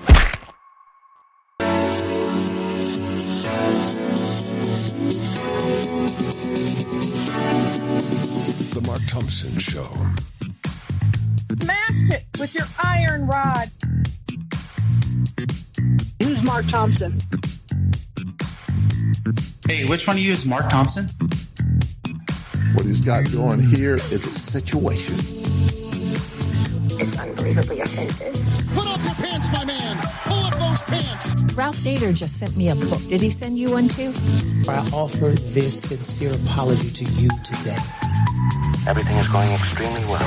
Calling me a liar? Now what you calling me? You, sir, are a liar.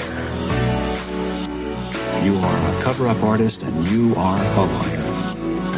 Liar, your pants are on fire!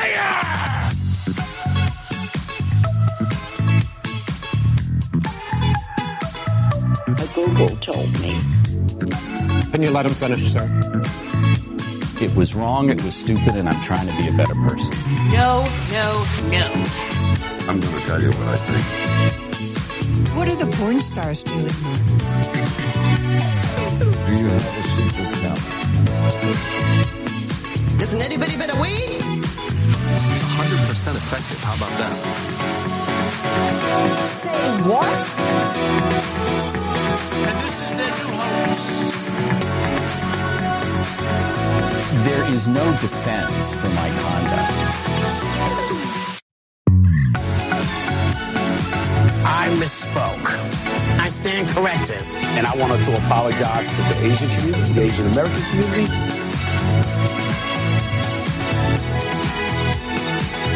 Time's up, mother effers.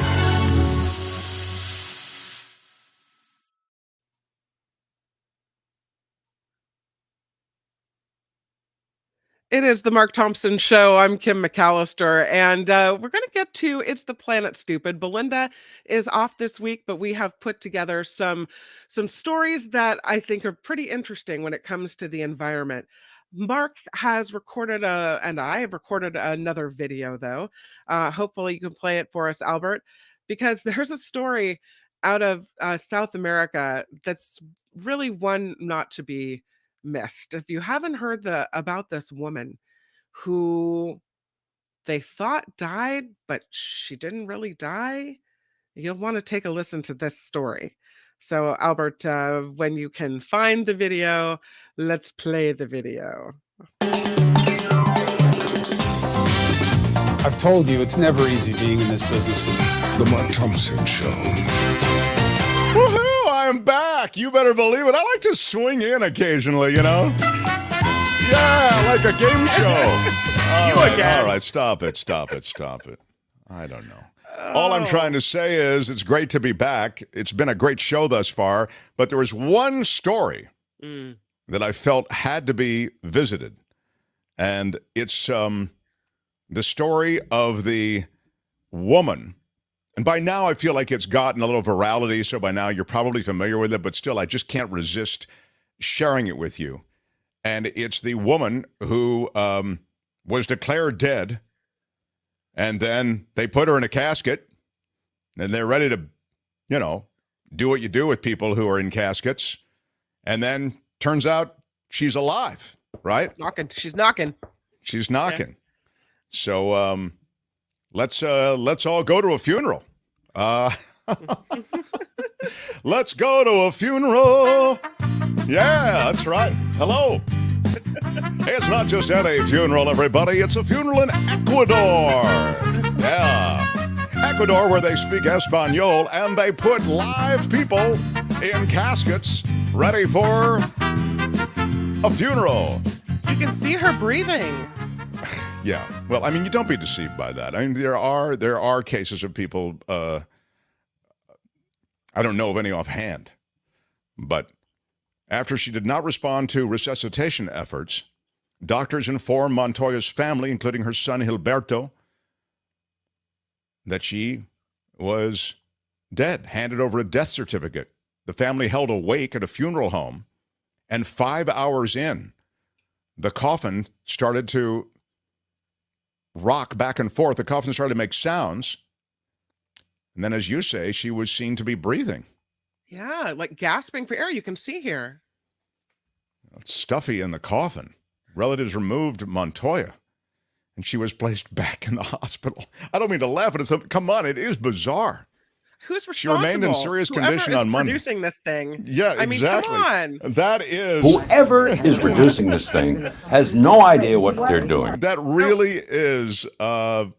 I mean, that's the best funeral you'll ever attend. It was great. I loved it. Really. I mean, when the dead person gets up, the colossal mistake by doctors came after the son took his mother to the hospital in the central Ecuadorian city of Babaoya. It was the early hours of Friday morning, but by 9 a.m., she was declared dead. By noon, she was back with the family. That's the timing. And as I say, they gave them a death certificate. Her son said, it gave us all quite a fright. He said, there's about 20 of us there. After about 5 hours of the wake, the coffin started to make sounds. My mom was wrapped in sheets and hitting the coffin. And when we approached, we could see she was breathing heavily. Yeah, well, I mean, there's never been anything like this. I think that's right. We've never seen anything like it before. I think, generally speaking, there is nothing in the history to quite compare. There is nothing in our history that right. quite compares to this. I mean, do you feel there's one of two ways you can go with this? Either you say when the coffin is open and your mother's breathing, it's a miracle, or the other way is I'm horrified. Like, what just happened? I like the miracle part. I like the Lord looking down and saying. But apparently there is an explanation as to what happened. And they say that she got a presumptive diagnosis, this is a quote, of a cerebrovascular accident. And she had a cardiorespiratory arrest without responding to resuscitation maneuvers. This is all a quote. Yeah. For which the doctor on duty confirmed her death. So when her cardiorespiratory arrest, heart attack, didn't respond to, my God, can't you speak English? I mean, Spanish, English? It's a doctor failure. I want a re-examination of the MD certificate, please. Yes. El doctor made un error. No. So she strokes out, she codes, and they think look she's at you dead. with the terminology. I love the jargon. So they think she's dead, and they sign off on the death certificate. It's like, what do you have too many patients that night? You just moving too fast? Go on to the next one. Bring in the next body. Your friend here is only mostly dead. I'm not going to be able to top that. Great moment. Well, I'm glad she's alive. I don't think she's doing terrifically well. No, but she's in the ICU, and she has an uncertain prognosis. Bea Montoya, 76 years old, discovered gasping for air inside her coffin hours after being declared dead by doctors. I would say I'd wish that for all of us, but I wish us all a long run. But I don't think you want a similar situation. So I do not. No, thank you. That was worth popping back in for. That's all Kim. you wanted to say? You just wanted to, that's it? That's The Mark it. Thompson Show. The planet Earth. Some call me nature. I am very passionate about the planet. A living, breathing planet capable of sustaining whatever life forms we see fit to deposit on it. Spock, judging by the pollution content of the atmosphere, I believe we have arrived. It's the planet stupid. No. It's the planet stupid. It is Thursday, and it is time for It's the Planet Stupid. We do not have Belinda Weymouth today, but we do have some stories. We got a veto from President Biden, Albert. The Republican-backed bill that would have rolled back a 2022 EPA rule setting stronger vehicle emissions standards to reduce air pollution, it was set to take effect in model year 2027. While President Biden vetoed the rollback of that law. He says no. The most recent attempt by congressional Republicans to pollute the air and our children's breath, says White House Press Secretary Karine Jean-Pierre. He has vetoed those efforts. She said, just think about it. While millions of Americans were taking shelter to escape unhealthy wildfire smoke made worse by climate change, congressional Republicans were pushing a bill to repeal the president's efforts to make our air cleaner and safer. So the EPA has adopted the final rule. The new emission standards are significantly more stringent, cover a wider range of heavy-duty engine operating conditions compared to today's standards, that according to the EPA. And they say this change is needed because emissions from those trucks are important contributors to concentrations of ozone and particulate matter and their resulting threat to public health. But Republicans were still able to pass this measure through the Senate with the help of Democratic Senator Joe Manchin. Dianne Feinstein did not vote on the legislation. The House passed it about a month later in May. A veto came from President Biden. To override it would require a 2/3 vote in both chambers. So they're not expected to be able to pull that off. The conservatives were saying, the reason we need to roll back these standards is because it's bad for industry. So once again, it's, do we care more about industry or do we care more about our health? I think it's the right thing to do. I think we have to take steps and take them fast. It sounds like the Google ad all over again. Are we trying to make more money here, or are we trying to do what's best for ourselves? I think that's the difference between Republicans and Democrats, is you'll see often Democrats trying to put people first. But speaking of President Biden, and he hasn't always been, at the forefront of the environment. We saw him in making that deal with the pipeline that I think Mark was pretty upset about. But better than the other choices. And so you have now 4 major environmental groups endorsing President Biden's 2024 reelection. They did so ahead of the speech that he gave at a League of Conservation Voters dinner. So here's who's now on the supporting side of Joe Biden. It is LCV Action Fund, Next Gen PAC, the Sierra Club, and the NRDC Action Fund. They are all endorsing President Biden. It is the first time all 4 of these groups have issued a joint endorsement. And it's kind of a big deal. It's kind of a big deal that all of these environmental groups are getting together saying that Joe Biden is the better choice for the environment. The president, while giving the speech, touched on the hazardous air quality stemming from the wildfires in Canada. He says, if we don't meet the requirements that we're looking at, we're in real trouble. This is from President Biden. He said, it's never been more important than it is today. Together, we've made a lot of progress, but we have to finish this job. One of the people behind the endorsement, his name is Sittenfield. And he says this Biden administration has done more than any administration in history by far to address the climate crisis and advance clean energy solutions and environmental justice. So they want to see President Biden elected 4 more years. He said, Sittenfeld says, the stakes have never been higher. We've seen day after day MAGA Republicans in Congress trying to put common sense climate progress, trying to gut common sense climate progress. And it couldn't be more stark. The difference couldn't be more stark. So President Biden gets the backing from 4 key environmental groups in his bid for re-election.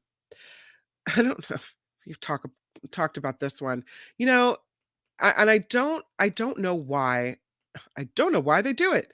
I don't know why they keep doing it. It would seem like people fighting for the environment would appreciate beauty, right? They would appreciate the beauty of land and nature, and that they would also appreciate the beauty of art. But there's environmental activists that have targeted art, and they're at it again. And this time, they've hit statues and pieces in museums. Well, they did it again. This time, they've smeared red paint on an artwork by Monet at a museum in Stockholm. I don't know if we can show a picture of it, Albert, but there are 2 activists that smeared red paint and glued their hands, luckily, to the protective glass on the artist's garden at Giverny painting by the French Impressionist Claude Monet. It's on display at an exhibition at Stockholm's National Museum. So it looks like it's on the painting, but there's this piece of protective glass over it. See, that's why they have to do it. This is why we can't have nice things over and over again. But they hit this Monet painting the afternoon of June 14th, 2:30 p.m. What can you tell us about the scene? An action was carried out at the National Museum in Stockholm. 2 people made handprints with some kind of paint, red paint, on an artwork by Monet on an exhibition called The Garden, 6 Centuries of Art and Nature. And then they glued themselves to the glass.